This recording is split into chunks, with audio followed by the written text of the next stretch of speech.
Thornburg said, "Any teacher that can be replaced by technology deserves to be." When I first ran across this quote, it struck me by surprise. They deserve to be replaced? So many of my non-teacher friends have the perception that that's what those in power are trying to achieve. All they see is replacing books with devices.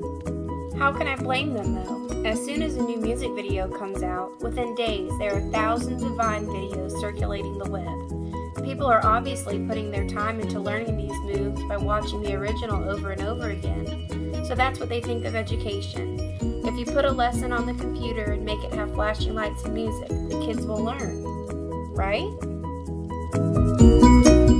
As an educator, we know that the answer is no.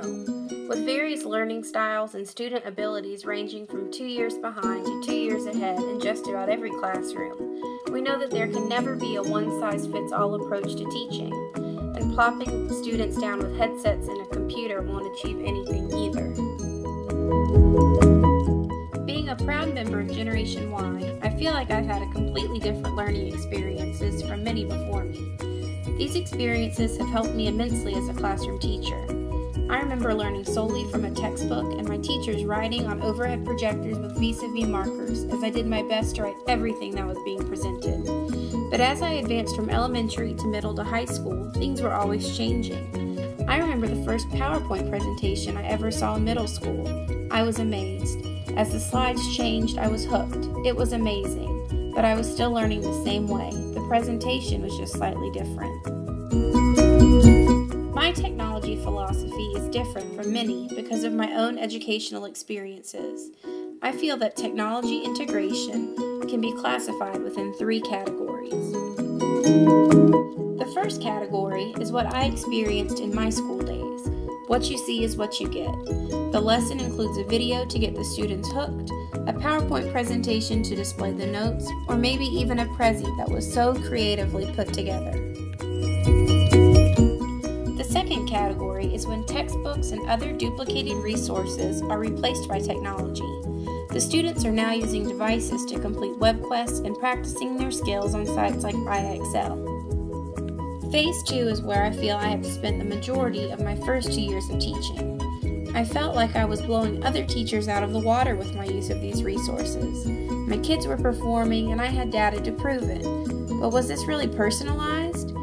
In a way, maybe. I could differentiate the skills being practiced, but it wasn't until I started researching personalized learning that I realized that there was a phase 3 to my own educational philosophy.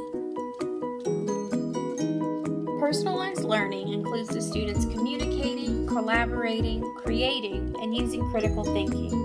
The students become producers, publishers. They're no longer just consumers. They are also the audience and the critic, all at the same time. The entire game changes when learning becomes personalized. Student work is no longer passed from the hands of the student to the teacher and then back again. The student's work is broadcasted to an audience that can include other classmates, school personnel, and even others within their district, state, and beyond. This is why I aspire to join the Vanguard team. Learning from other educators who have the same passion and drive will help me serve as a catalyst within the walls of my own school. I know why personalized learning is important. I have my technique of how to implement these ideas into my own classroom, and I know that by being surrounded by other educators who teach with this inspired approach will help me help my colleagues even more. Professional development is everything.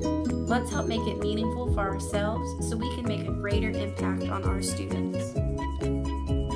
Speaking of students, here are some examples of what I do with my kids at Oakley Elementary.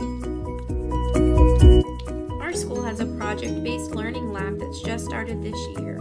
Here they are using Padlet to communicate their ideas with other students in the class.